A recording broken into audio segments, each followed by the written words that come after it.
siya. Nag-sunscreen na si Tristan kasi tanghaling tapat gaganapin ng parade. Ang init, pero go lang. And look at his outfit. Farmer outfit siya today. Kasi yun ang team ng float nila. Grabe, sobrang gwapo naman ni Tristan. Ang pogi-pogi talaga, sis. Haha. And, ayan, nagsimula na ang parada. Todo sayo ang mga street dancers natin. Sis. Ang gagaling nila kahit ang layo at ang init. Ang energetic pa rin at laging nakasmile. Believe ako sa energy nila. Ang lakas maka-inspire. Look si Mayor, mga sis, may pamimigay ng candy. Kaya ako naman, todo pulot din. Haha, bawi-bawi sa bata ako, sis. And ayan din ang mga sister natin from Whiskey Cabiao. Ang gaganda nila, sis. Slay lang palagi. Tapos, may mga mascot pa from Mr. DIY. Ang cute nila. And, ayan na nga.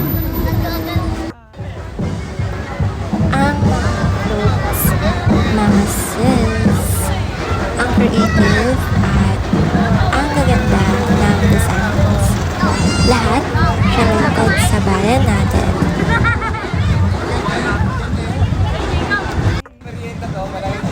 Ang galing talaga ng pagkakagawa.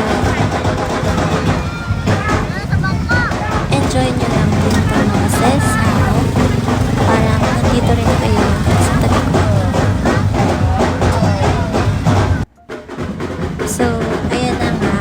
Today is May 15. And bukas na bukas ay fiesta na sa Cabiao. Ito nga ang parade of floats na nagaganap dito sa amin.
From Canada, mga sis.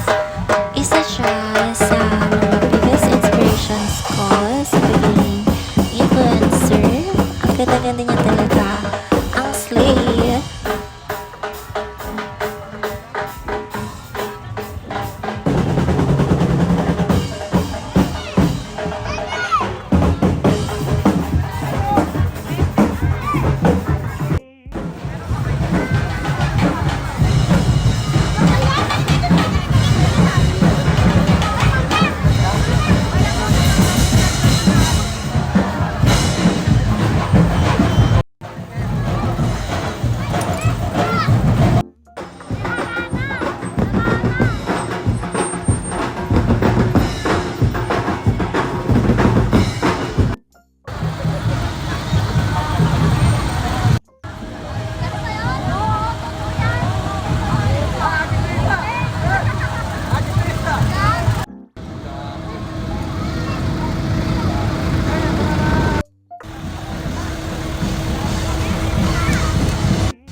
bubungkuhan.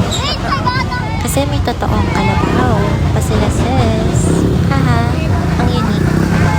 Sila nga pala ang number 25.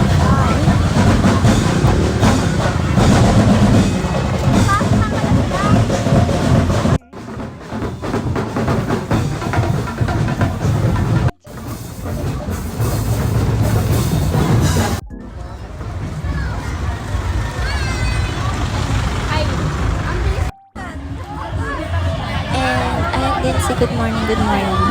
Isa rin vlogger. Saya ng 5 today, sis. Ang saya lang makita kung gaano ka-creative at ka-proud ang mga tao sa bayan natin. Kahit mainit, kahit pagod, ang saya pa rin basta sama-sama tayo. See you next vlog.